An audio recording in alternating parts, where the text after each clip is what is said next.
All right. Well, welcome everyone. My name is Chris Martin. I work for WSET. I'm diploma holder, a Master of Wine student. I work in the academic team, and I'm the head of educator training. Do lots of training around the world for our educators. And today I'm going to talk to you about one of my favorite varieties, which is Chenin Blanc. And we're going to look. So I know that there were a few of you who are doing some WSET exams, so this will be sort of at the towards the higher level of that. So if there's some things that you think, oh gosh, do I need to know that for a level 2 exam? Probably not. But in any case, we're going to go through and I'm going to look at some of the key regions where Chenin Blanc is made, look at some of the different styles, talk about a bit of the history, and just sort of put it a little bit into context. And then I'm also going to show you where some of the regions in the world where it's made, where you might not suspect that it's made. So that might hopefully keep you to the end. This is being recorded and it will be, as Lydia said, on YouTube at some point in the next few weeks or days. So let's get into it. Talk a little bit about the history of Chenin Blanc. When do we first see it? Depending on sort of who you believe and all of that. The earliest record of it was actually from 845, when Charles II of France gave some land away, and some people said that this was this grape, which people think was Chenin Blanc. Jancis Robinson doesn't really believe it. She says that it was actually in 1496, and that it was planted there under a different name. And where does the name Chenin Blanc come from? I mean, Blanc, obviously, it's a white, it produces white wine. So there's the theory that it comes from a place in called Montchenon or Chenonceau. I know we've got some people from France, so I apologize for my butchering of your language. In any case, it's generally agreed that the grape comes from the Loire Valley in Anjou. There's also the theory that it's named after the French word for dogs, because wild dogs used to pick at it and eat it. As you'll see with Chenin Blanc, it's a very, very vigorous grape, and it produces quite a lot of fruit and a lot of vegetation throughout its growing cycle. So here, this is one of the theories. In any case, definitely Loire is where its sort of natural home is, and then it sort of spread around the world. In particular, in 1652, with the Jan van Riebeck with the Dutch East India Company, he takes it to South Africa, where it is known as Steen, S-T-E-E-N, and here it is sort of grown, and it's very much here, because it's such an easy grape to grow, it really takes off, and it becomes sort of the workhorse grape of South Africa. In particular, they're using it to distill into branding. And so here, the reason why, and we'll talk about this, is particularly because of its high acidity and relatively neutral flavors. It lends itself well to distillation. This is also then taken over in the 20th century to California. We'll look at this with the large bulk blends there. And it's for a long time, it's very much seen as sort of a substandard, non-aromatic white wine that just sort of does what it needs to do, and is basically just a sort of a simple white table grape, really, or table wine. Then, really, in the 1980s, there was a big boom in Bordeaux, and in particular Sauterne, and lots of people got a taste for Sauterne. So Sauterne, for those of you who don't know, is very sort of sweet, botrytized wine, that sort of marmalade, honeyed flavors that comes from Bordeaux. And the prices sort of went up and up and up and up throughout the 1980s. And then in the 1990s, people suddenly realized that actually there's a place in the Loire Valley which makes a very similar style of wine. And so we suddenly start seeing an interest in Côte de Leon, which I'll talk about. And so again, these sorts of botrytized grapes and botrytized sweet wines become very popular. There is also roughly around the same time, starting sort of in the 60s, 70s as well, in South Africa, people sort of rediscover Chenin or Chenin Blanc and sort of see it then actually that there's a potential to make high quality wine in this case. And so we start to see really lots of producers focusing on premium production rather than on just sort of big bulk wine.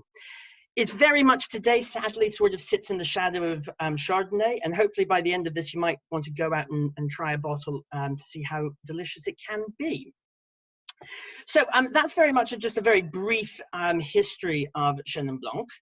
And so we're now going to just look at some of the characteristics of it. It is the aunt and uncle to Cabernet Sauvignon. And it is the parent to Colombard. So Cabernet Sauvignon, I think we should be familiar with that. And Colombard is a very sort of neutral white grape that produces very sort of high acidity, neutral white wines. It's used in Cognac and Armagnac, and it's also used, it's grown alongside Chenin Blanc in the Central Valley in California, where it's used in very much sort of bulk production. Chenin Blanc is early budding. So what does that mean? So that means that it's obviously buds very early. So we have to be very careful about the spring frosts, because if the spring frosts come along, it will freeze the bud dies. If there's no buds, there are no grapes. And that's sad times for everyone, including the people who are going to drink it. So obviously here, this is just something to be aware of. In particular, this is a problem in the cooler climates, so of Loire.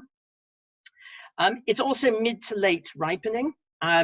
Much of this depends on the climate, the weather, sun exposure, and all of that. And it allows, because we have this late ripening, it allows us to sort of produce, for the grapes to increase in sugar content, which gives then the winemaker a lot of possibility in terms of producing different styles of wines. And we'll kind of come back to this. It's susceptible to botrytis. So botrytis is this, it's called noble rot, that you might know. And this essentially sort of goes into the grape. I've got a picture of it on the next slide I'll show you. And it basically sort of shrivels the grape down. And what that does is it sort of removes the water from the grape. So we're concentrating the flavors and the acids into the grape. And it also lends it this sort of marmalade, honey aromas and flavors to it. And it's always generally a sweet wine. I mentioned that Chenin Blanc is exceedingly vigorous and high yielding. This is the reason why it's so popular in the production of bulk wine, is because it can just produce tons and tons and tons of grapes. And unlike other grapes, so for example, Chardonnay, which is it's often compared to, if you were to grow Chardonnay at these sorts of yields, then what happens is the acidity level really plummets and you get a very flabby wine, and also the flavors are just not there. When you're growing here, I mean, in the Central Valley, it can be up to 165 hectoliters per hectare. For the Americans there, it's about 11 tons per acre, 8 to 11 tons per acre. So it's massively, it's quite a lot. What does happen is obviously the flavors are slightly more dilute than if they're at a lower level, but we're getting still that retention of acidity. It really doesn't lose its acidity, which means that in growing it in the Central Valley of California, which we'll see, it's a perfect blending partner to boost up sort of the acidity level naturally of blends. So I've sort of alluded to this, and we're gonna dive into this in the next few sections or sections. It's very, very adaptable. Though its home is in the Loire Valley, which is very sort of cool, continental, it can grow sort of all over the place, and in particular hot climates. And we're going to look at, as I mentioned, sort of the tropical places it can grow towards the ends of the session here. But obviously it depends very much on the climates, the soils here in terms of if it's free draining, cooling. If they're free draining, then they're going to be sort of drier, which means they retain more heat. So that obviously will play a role into both the quality and the style. So the sort of the later we're picking these grapes, the more sugar we have in there. So that means that we can either make sweet style wines or sweeter style wines or fuller bodied, drier wines. And there's a range of flavors. So what does this taste like? This, by the way, is a Chenin Blanc from this picture here, South Africa. So I'll get to the next slide.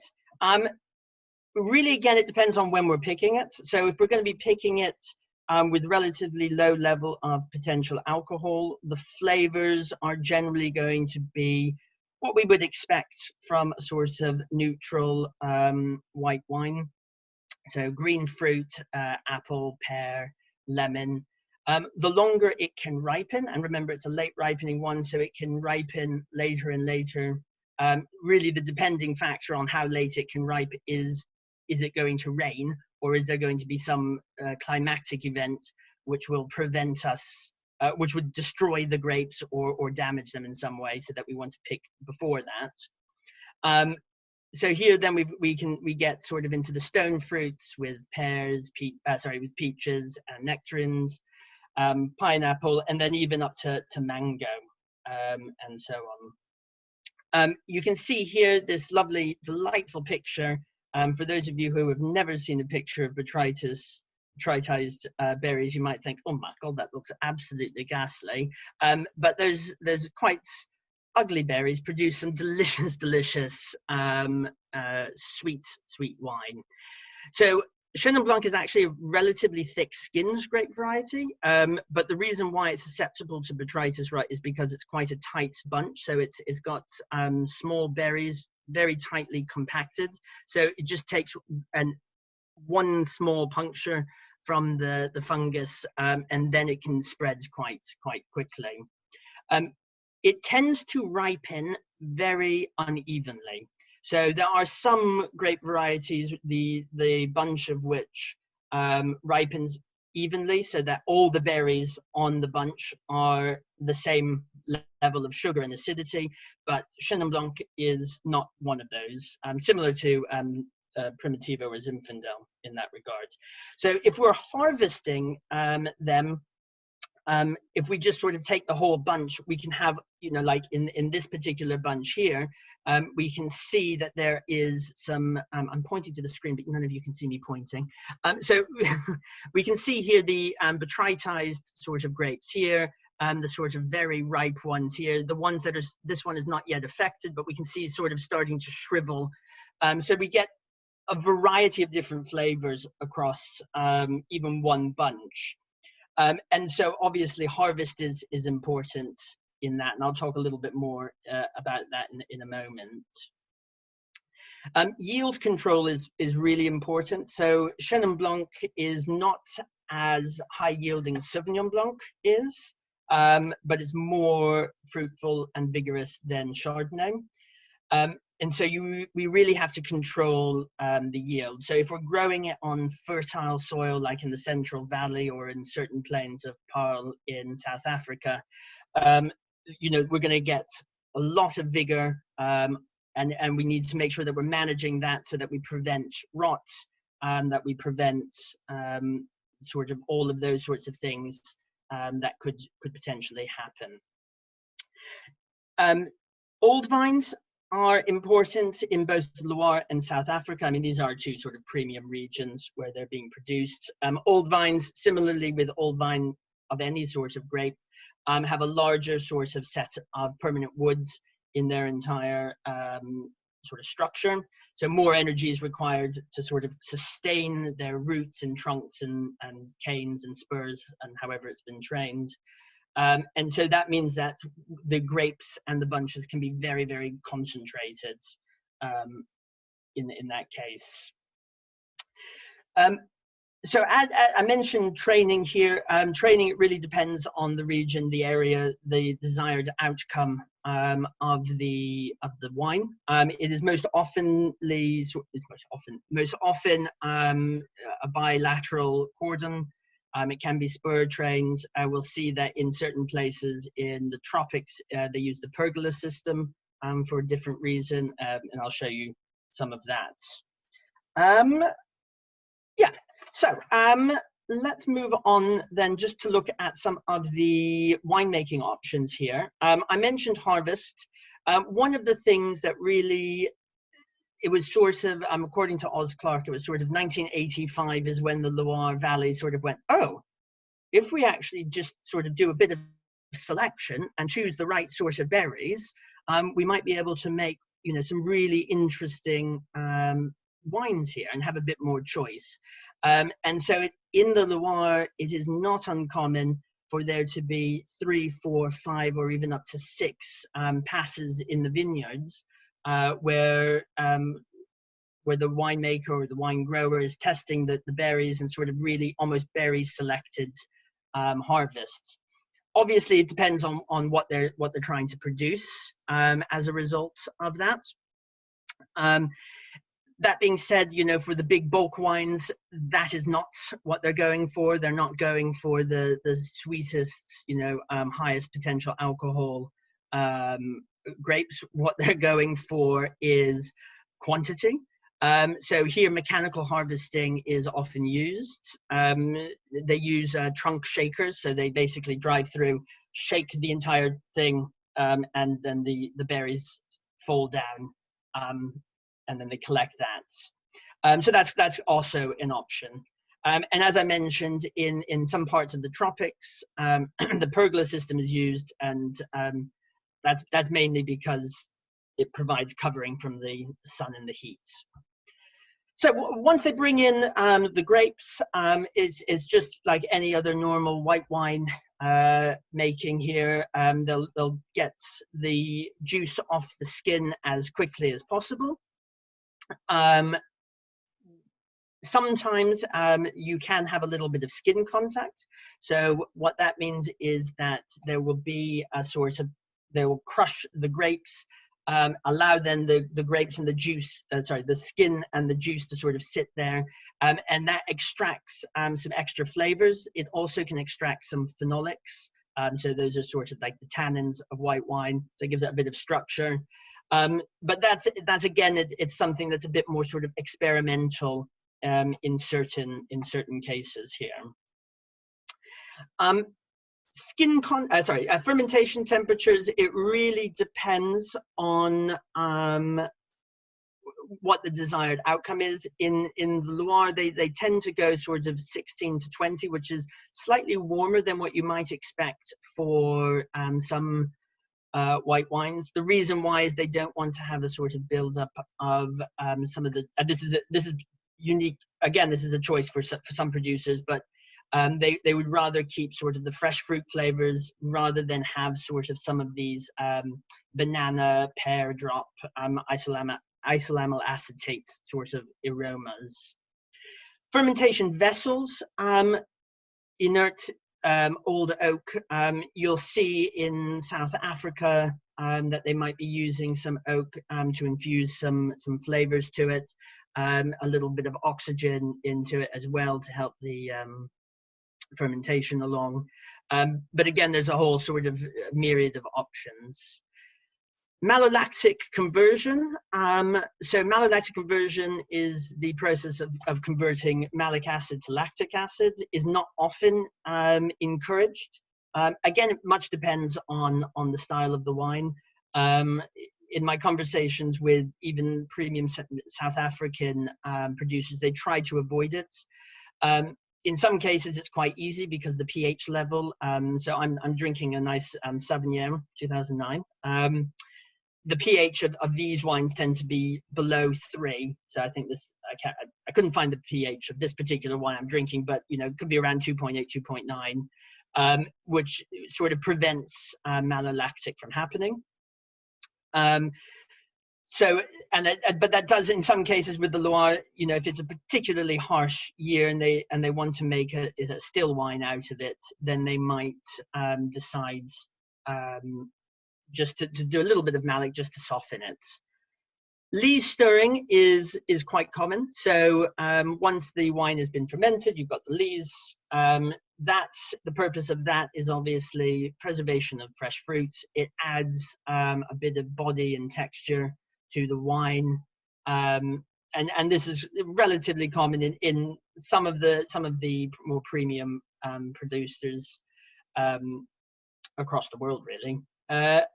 Then, of course, what do we do after we sort of got this? Well, we can stick it into oak, new oak, so we can impart some new oak flavors, vanilla, coconut, depending on what type of woods or oak we're using. Obviously, it depends if it's first, new, second use barrels. Generally, these are more seen in South African expressions, partly because there the wine is fuller, it's got more pronounced flavors that can integrate with the oak or have an affinity to oak better than the sort of lighter, more delicate, neutral flavors that we see in the Loire. That being said, if you go to Loire, you're going to see quite a number of oak barrels there, but they'll probably be relatively old use barrels that won't really impart much flavor at all.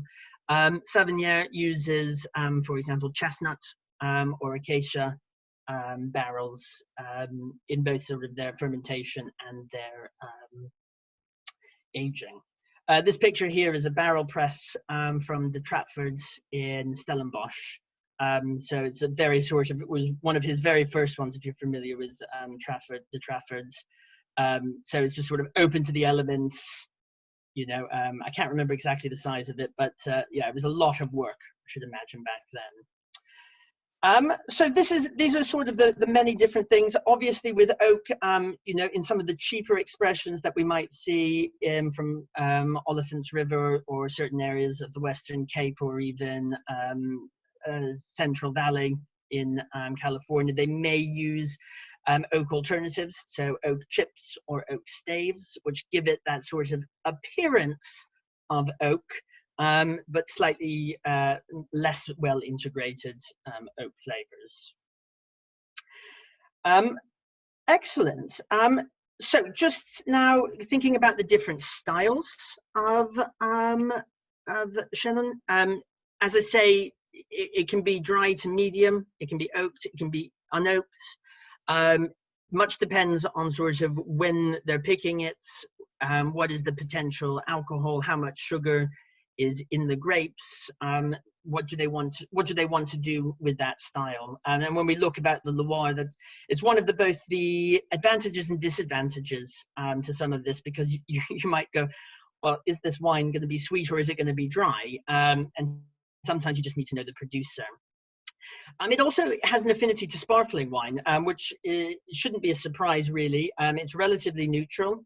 It can be, you know, it can be picked 10, 11% potential alcohol, and it's got a high acidity, which is the building blocks of champagne or any sort of traditional method sparkling wine. And we'll look at this when we get to Saumur, but here, of course, as Cremant de Loire is mainly used with Chenin Blanc. So I'll talk a little bit about that. Sweet dessert wines here, again, these ones typically associated with from the Loire and associated with botrytized grapes, but they can also be from just grapes that have dried on the vines. I'll talk about well, the Trafford's, the one who barrels or press we just saw, does a fantastic straw dried Chenin Blanc. So he has the Chenin Blanc, he sticks them out onto straw mats, and I mean, in South Africa at the time, you know, the weather is particularly prone to just drying the grapes out, so it produces a particularly delicious sweet wine. And of course, when the cases where it can't produce botrytis in certain areas, again, dried or late harvests expressions of it can also be found. And I mentioned this before. I know this is about wine, but because of the high acidity and the 10-11% alcohol, you know, it's very similar to the Uni Blanc, which is the production used in the production of cognac. And so it's often distilled, in particular, as I mentioned at the beginning, it was often distilled in South Africa to make brandy and make everyone happy with that. So where is it grown? Well, you know, we normally think about Chenin Blanc, or well, Chenin Blanc, we normally think about wine grown between the 30th and 50th degrees, both north and south. The Loire is 47 to 48 degrees north, so right sort of at the top end of the growing bit here, and South Africa, which I can try to point to. I got my computer screen in front of me, somewhere down here. Hope I'm pointing to it. Is obviously down about 34 degrees south, so right towards the top end of it. So we're already seeing quite a sort of wide range of where it can grow. And what I'll talk about, actually I keep alluding to, the tropics as well, in particular the new laterals. So let's move to France. The historical home of Chenin Blanc is the Loire Valley, which I'm going to talk about. It's not really grown anywhere else in France, but one of the areas that is particularly important to note is Limoux, which is down in the south, which produces Cremant de Limoux, which needs to be around, I think, 20 to 40% Chenin Blanc. So let's zoom in to the Loire Valley here. So the Loire Valley is sort of this whole river that sort of goes from the Atlantic inwards. In the central valleys, which is this green bit here, this is the likes of Sancerre, and this is the land of Sauvignon Blanc. Over on the other side here is the Muscadet, which is the Muscadet grape, or the Melon de Bourgogne grape. Those are obviously the two sort of big ones, Sauvignon Blanc, Muscadet, and then sort of in the middle bit here is in Anjou, in this area here is where we get Chenin Blanc. Roughly speaking, if we're looking at the white wines, it is around 30-30-30 for all the grapes. Sauvignon Blanc, Muscadet, and then Chenin Blanc is 27%. So we're quite far north. So we have a cool climate here, but we also have the Atlantic Ocean here. So, you know, this area here is getting lots of the Atlantic influence and lots of the rain. And as you move in, that maritime influence slightly lessens, and we move more towards a continental climate. So I'm going to talk just about some of these areas in particular, and just then highlight some of these ones as we go through. So Anjou-Saumur accounts for 48% of all the wine produced in the Loire Valley. So it's nearly half of it comes from that. That's both red and white. So when it's Anjou Blanc or Saumur Blanc, that's Chenin Blanc.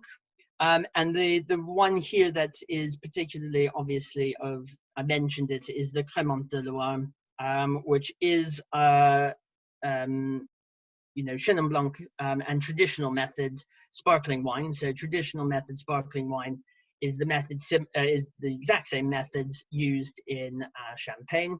So second fermentation in bottle. Here it's 9 months on lees, so it's a little bit less than what is required of champagne. But these sort of high acidity, relatively neutral flavors give it a good base for good quality Cremant de Loire.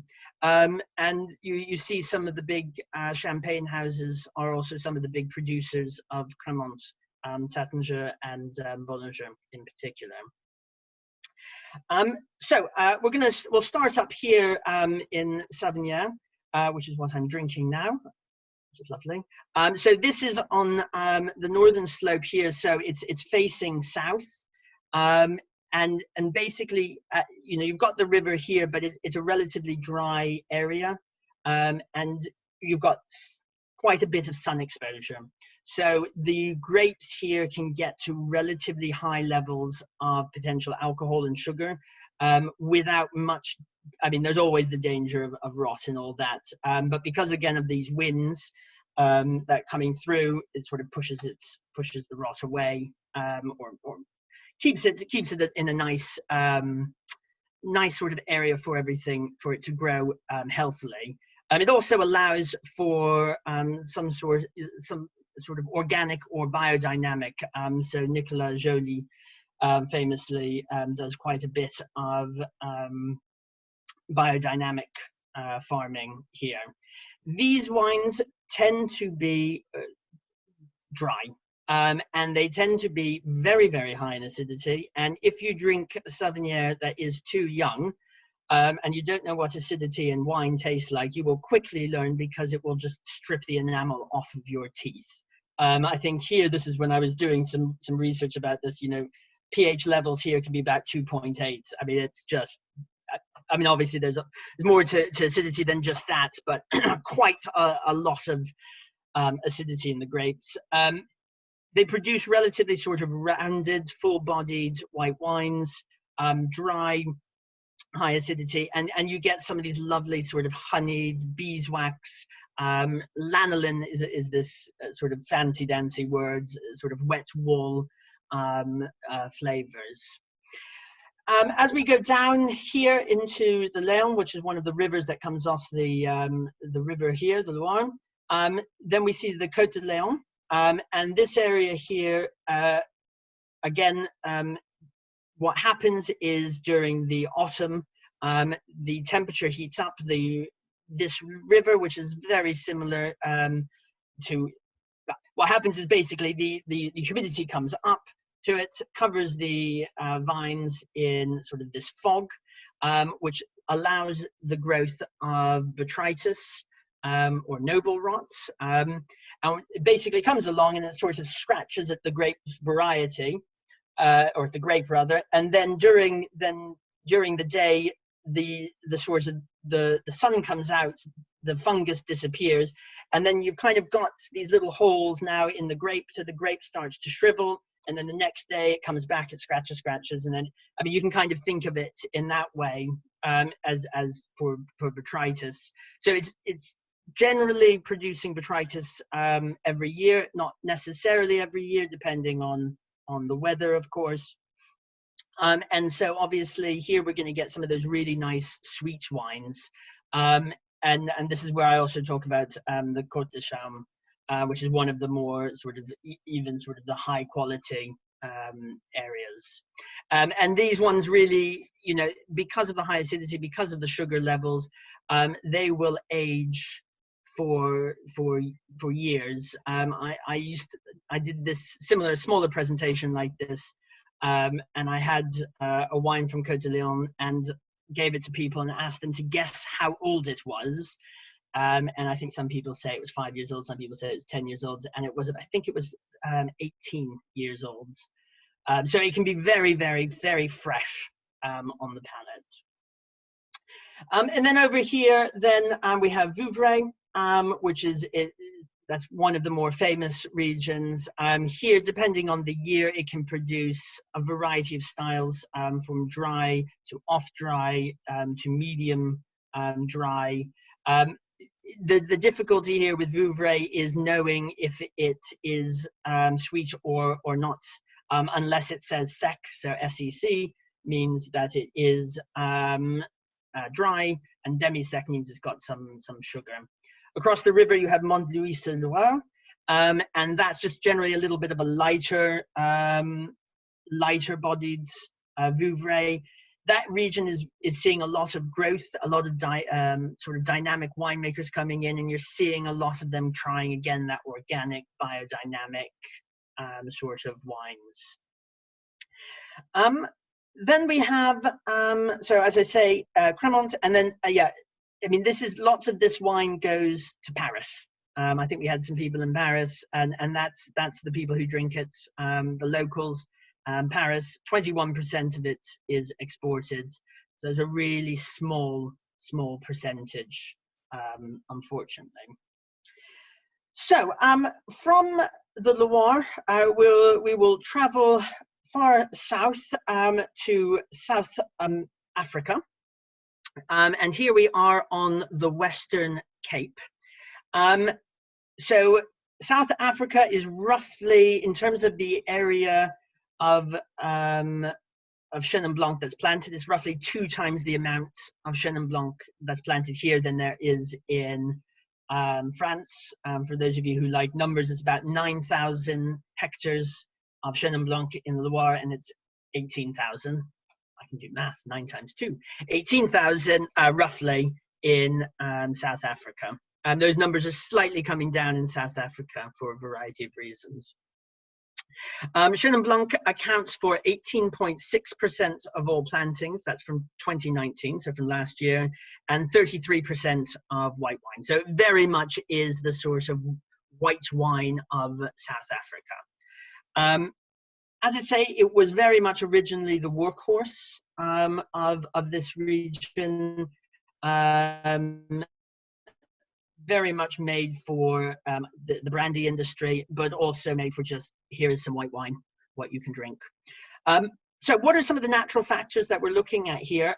Obviously, is the Cape Doctor. So this is a wind that comes off from Antarctica, which is obviously quite cooling, which is very nice because this, although it's just, for some reason, my picture is sliced off this, but this is about 34 degrees north. Or sorry, 34 degrees south here. So it's quite warm. And so this cooling breeze, which comes up here, I think you can see my mouse, comes up through here. So there's Cape Town, comes up here through False Bay. And with the mountain range that kind of comes here, it's just sort of funneled up here. And obviously, as we go further and further in, that cooling influence becomes less and less, and then once you cross over these mountains here into Paarl, then we're sort of into very sort of hot climate indeed. So this is this cooling influence here. Obviously, we've got some mountains. We can also, plant in the shade of the mountains, and we can also choose which direction we're going to be facing. So traditionally in the northern hemisphere, we want to be facing south. If we think of Burgundy, or we think even of the Loire in Savennières, we're facing south because we want to maximize that sun exposure. Here in South Africa, you're also going to be planting south, but for the opposite reason, because you don't want to be getting too much of the direct sunlight. Sunburn in particular is a problem. So a bit more in the shades in this case. So here, there are lots of regions that are producing Chenin Blanc. Is kind of grown all over. This area just above Swartland and into Paarl. So this is Olifants River and Paarl. This is producing your sort of generally your sort of more bulk Chenin Blanc. And there are, of course, that doesn't mean that everyone there is doing that. There are some quality producers. Swartland is really picking up because here we've got lots of old vines, and so lots of the producers, Evan Sadie, for example, who's really looking at some of these old vine ones and really thinking using the potential to create some premium expressions of Chenin Blanc. And of course, we have to mention Stellenbosch. So Stellenbosch, and this picture here is that's Gavin Brewer from Rats in Stellenbosch. So they're also producing Rats is one of the sort of really one of the wine producers that's really sort of having a focus on Chenin Blanc, in particular in Stellenbosch. They put a focus on Chenin Blanc and Cabernet Franc. Sorry, Chenin Blanc and Cabernet Franc. There are of course other producers as well. So this is there's as I say, lots of different things, different happening here. In sort of, if you were sort of to categorize sort of South African premium Chenin Blanc, it comes in a whole range, but we're thinking it's going to be much fuller bodied, perhaps a bit of oak in there, some more lees stirring, fuller bodied tropical flavors, a bit more fruit forwards than we would with the Loire, but still have that nice acidity level that we would expect in Chenin Blanc. So one of the, as I mentioned, vigor is a thing that we need to worry about or to think about. So here Gavin is showing off his high density Chenin Blanc patch. So this is an experimental patch. You can see they're relatively new vines, and this, I believe it's 10,000 in half a hectare, but I'll have to ask, and I can't recall exactly the number, but it's quite very high density. The idea being there that high density should in some way control the vigor, because all these vines are competing for the same resource. So again, there's lots of experimentation, as I mentioned, in Stellenbosch, de Tratford, which is another big producer. David is doing, as I say, his straw wine, not every year. It's just sort of a bit of an experiment, see what happens, see if we like it. And you know, it's a really interesting thing. And again, that's one of the exciting things about Chenin Blanc, is that it can lend itself to this level of experimentation, and it can sort of take a beating to, you know, do what it needs to do. So this is South Africa. So we'll just jump over to California. I won't talk too much about it, because here, though it is around the third largest producer of Chenin Blanc, it's probably the least interesting. I'm sure there are some producers there who are producing some premium ones. I say least interesting, the fact that it's being here used as a way of bolstering bulk wines by adding acidity. And this is growing in the Central Valley, so this area here. And again, here it is hot, it's fertile, it's flat, it lends itself to mechanical harvesting. The yields are really ridiculously high. Again, this can, as I said, 165 hectoliters per hectare, or 11 tons per acre. So we're you know, very much high volume. Is going into lots of those blends. If we have any Americans there, you know, there's Franzia. They put it into quite a lot of their blends. Cooks, which is the sparkling wine, and Andre as well also do that. They produce quite a bit of that with some Chenin in it. So those are sort of the major areas. It is grown to a lesser extent in other areas. Argentina, there's about I think there's about 2,000 hectares now in Argentina, again going into blends as a way of bolstering acidity, but those are sort of decreasing. The areas where it's having a lot of trial is in the tropics. So this is, please, I can't hear you all laughing, so that's quite good. So this is in Indonesia, on the island of Bali. And unfortunately, this picture doesn't quite do justice to it, but this one here on the left-hand side is actually three vineyards that are in 3 different cycles of growth. So the one that's in the forefront is about to be picked. The one that's in the middle is just budding, and then the one behind it has just had its winter pruning. So in the tropics, there's quite this potential of sort of figuring out what we can do, or what they can do with these sorts of grape growing. And Chenin Blanc lends itself, because it is relatively high yielding and it's high acidity, and you can sort of control the flavors of it.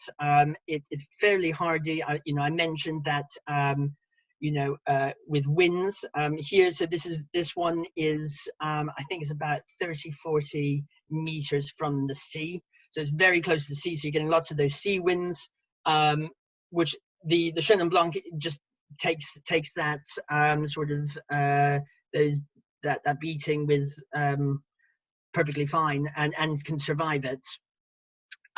So this is in Indonesia.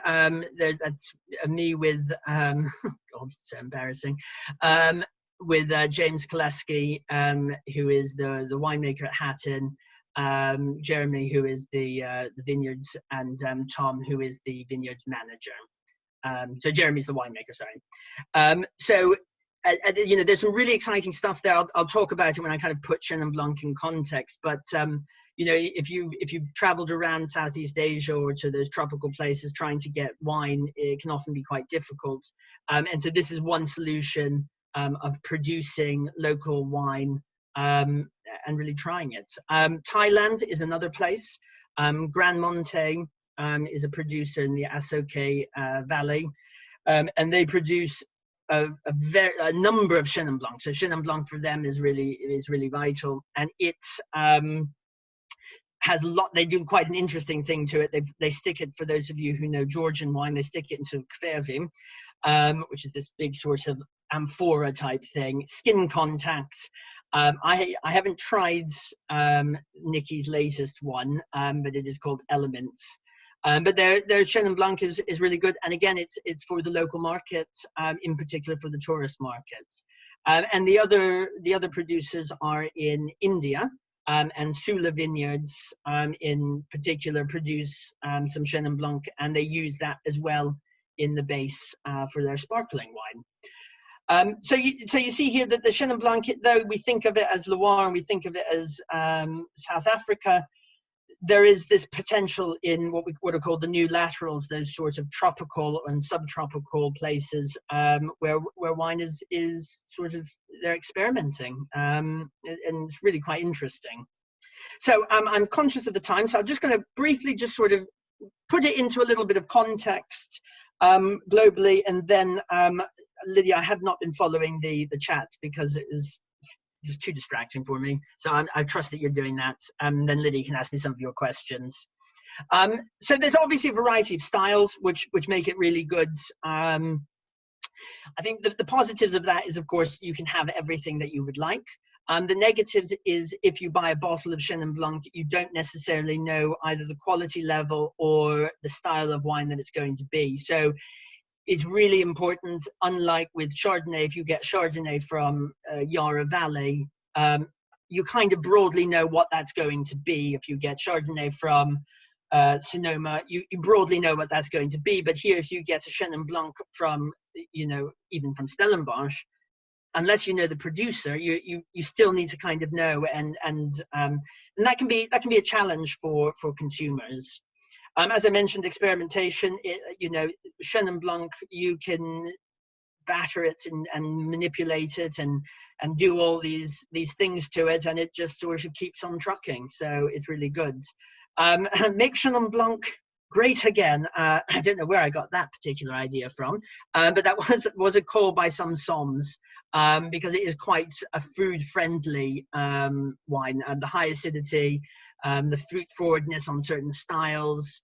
And it's generally it's been underappreciated. I've been reading quite a few articles about Chenin Blanc and Gamay, the red wine of Beaujolais, as sort of these two sort of unfashionable wines that Soms are sort of pushing, because it's price wise, value wise, it's generally, even though for the Loire, lots of people still don't know it, compared to, a bottle of Decem from Bordeaux. Gosh knows how much that's going to cost you now, but a nice bottle of Côte de Lion, it might be relatively expensive, but it's not going to be the price of some of the top chateaus from Bordeaux. The Chenin Blanc Association of South Africa was started in the 1990s, I believe, in South Africa, really with a push to sort of do research about Chenin Blanc. Their website is fantastic if you want to really get into sort of what inoculated yeasts are they using and what percentage of this and that. They do a really good thing, and they're really trying to push Chenin as a sort of versatile grape, with sort of all the different styles. Range of quality, again, as I mentioned, it's got all these different quality levels, so really know the producer, and I think it's a great alternative to sort of, try something new. So with that, conscious of the time, I'll just quickly say that there are some other ones coming up.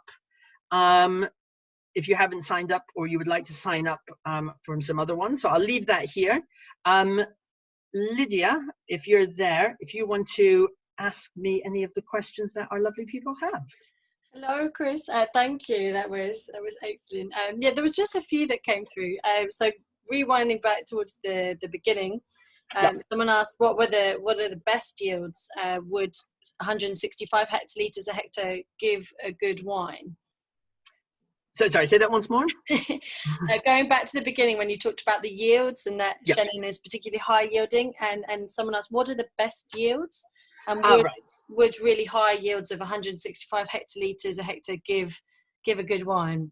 Yeah, I mean, I think what is a good yield is it really depends on what style of wine you're going for. In Sauvignon with Chenin Blanc, Sauvignon could be as low as 28, 30 hectolitres per hectare, and that's producing very sort of full body, sort of fruitful, sort of intense wines.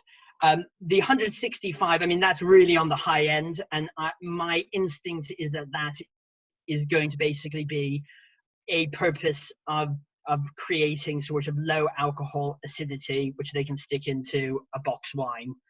So I would imagine that in the Central Valley, they're probably going to be a little bit lower than that, around 100, 120.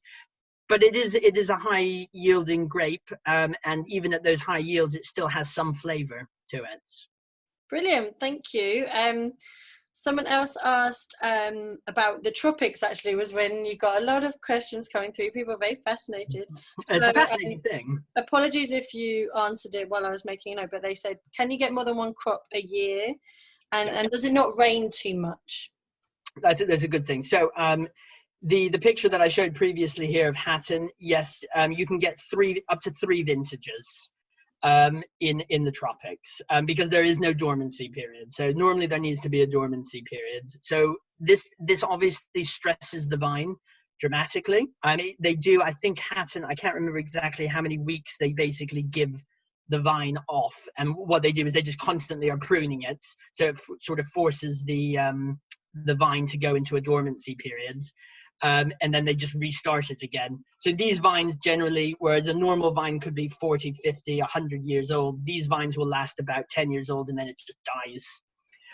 Grand Monte, what Nikki and Versuth do, that's in Thailand, is they actually only do one vintage a year, and they do it in February, so they time it to roughly to the southern hemisphere, and then throughout the year they're constantly pruning to force a dormancy. As for rain is not a major issue, because there is pretty good drainage with these ones.